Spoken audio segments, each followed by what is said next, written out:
दूसरा ये कि क्या देखा आपने, तो सर बहुत सारी चीज़ें ऐसी हैं कि मतलब मैंने आपको बताया ना कि मैं इस बात को मैंने बड़ा शॉर्टली जवाब दिया कि मैं कभी नहीं चाहूँगा कि मेरी बेटी इस फील्ड में आके काम करे। हम तो आज भी वो आजमाइशें हमारे साथ तो नहीं हो रही, हम पे तो अल्लाह ताला वो बोझ ही नहीं डाल रहा जो हमारी ताकत से ज़्यादा हो। अल्लाह ताला कुरान में कहते हैं ना, मैं किसी पर उससे ज़्यादा बोझ नहीं डालता जो जिसकी ताकत उसमें उठाने की ना हो।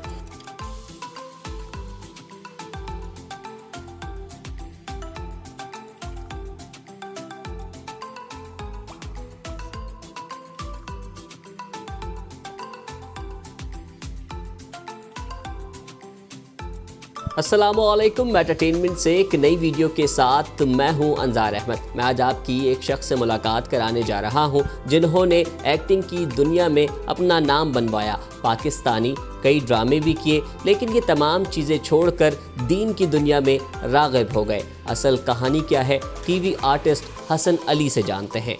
हसन भाई, आप टीवी आर्टिस्ट रहे हैं, एक्टर रहे हैं, कई ड्रामों में आपने काम किया। क्या वजह थी अपने पीक टाइम पे एक्टिंग छोड़ना और दीन की दुनिया में आप आए? वो दुनिया बेहतर थी या आप एक्टिंग की दुनिया में थे, वो दुनिया बेहतर? अस्सलाम वालेकुम अंजार भाई। देखें, वैसे तो मैं ख़ुद को कोई काबिल ज़िक्र चीज़ समझता नहीं हूँ। आपने मुझे इतनी इज़्ज़त दी, आपका बहुत शुक्रिया।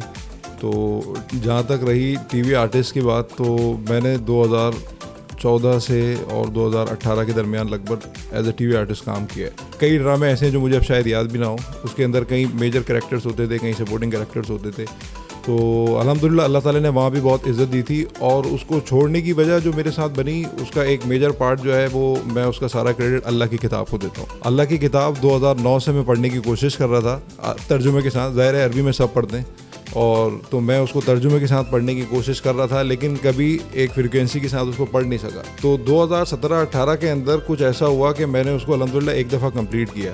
देखें, मैंने कई सारे स्पीकर्स को सुना उसके बाद, और कई एक की बात बड़ी मुनासिब सी थी कि एक साहब फरमाते हैं दुनिया में सबसे ज़्यादा पढ़ी जाने वाली किताब कुरान है, और वो आगे से भी एक बड़ा ख़तरनाक जुमला कहते हैं कि बदकिस्मती से दुनिया में सबसे ज़्यादा बग़ैर समझ के पढ़ी जाने वाली किताब भी कुरान है। ये बताएं कि एक जो टाइम था एक्टिंग की दुनिया में, वो आपका पीक टाइम था। किसी और आर्टिस्ट को ये वक्त मिलता है तो वो कैश कराता है। आप क्या समझते हैं वो वक्त कैसा था? आप कितनी बुलंदियों पर जा रहे थे? सर बिल्कुल ठीक कह रहे हैं आप। मैं अपने बहुत सारे ऐसे टीवी आर्टिस्ट दोस्तों को जानता हूं जो काफ़ी अरसे से स्ट्रगलर रहे हैं, और मैं बहुत शॉर्ट टाइम के अंदर बहुत तेज़ी से आगे आ गया था।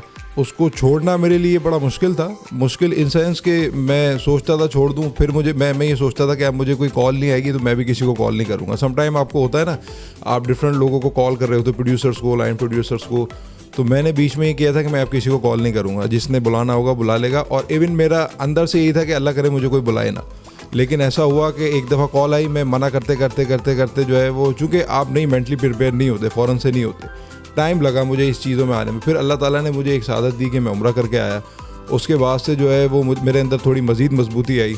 तो फिर मैंने लोगों को मना करना शुरू किया, तो लोग जो मुझे कॉल्स आती थी। क्या वो माहौल क्या था, कुछ डिस्क्राइब करें जो आपने ये तमाम चीज़ें छोड़ी, वजह होती है। और जब आपने देखा होगा नहीं यार, एंटरटेनमेंट की साइड पे जो है बहुत सी ऐसी चीज़ें हैं, बहुत से ऐसे लोग हैं, बहुत से ऐसी डिमांड्स हैं जो पूरी करनी पड़ती हैं। अच्छा, अल्हम्दुलिल्लाह ये अल्लाह का बड़ा करम रहा कि मैंने एक्टिंग उस दौरान शुरू की जब मैं एक अच्छी जगह नौकरी कर रहा था और मैं अच्छी इनकम अर्न कर रहा था। मेरे घर के मामलात बहुत अच्छे तरीके से चल रहे थे। तो एक्टिंग मेरे लिए कभी वो नहीं रहा कि नहीं यार मेरा घर कैसे चलेगा।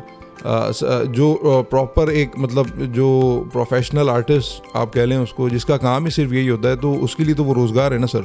मेरे लिए एक्टिंग कभी रोज़गार नहीं था। तो मुझे एक तो ये कॉन्फिडेंट था कि यार मैं छोड़ दूंगा तो मेरे पीछे के कोई मामलात फ़ौरन से डिस्टर्ब तो नहीं होने। दूसरा ये कि क्या देखा आपने, तो सर बहुत सारी चीज़ें ऐसी हैं कि मतलब मैंने आपको बताया ना कि मैं इस बात को मैंने बड़ा शॉर्टली जवाब दिया कि मैं कभी नहीं चाहूँगा कि मेरी बेटी इस फील्ड में आके काम करे। तो अब मैं इसको ज़्यादा वाज़ेह तो नहीं कर सकता। इसके अंदर जो है वो डिमांड्स पूरी करना लोगों की। ये बताएं कि आपने जो है वो किन किन मशहूर एक्ट्रेस के साथ काम किया जब उन्होंने आपको इस माशाल्लाह खूबसूरत हाल में देखा? तो सर ऐसे तो मैंने छोटे छोटे कैरेक्टर्स के अंदर तो काफ़ी सारों के साथ काम किया है। मैं मेजर के अंदर जो है वो टीपू सुल्तान है और महबूब सुल्तान है, बहुत सारे इस तरह के नाम है। लेडीज़ के अंदर बहुत सारे इस तरह के नाम है। वो मुझे क्या कहते हैं, वो मुझे कहते हैं कि यार हमारे लिए भी दुआ कर।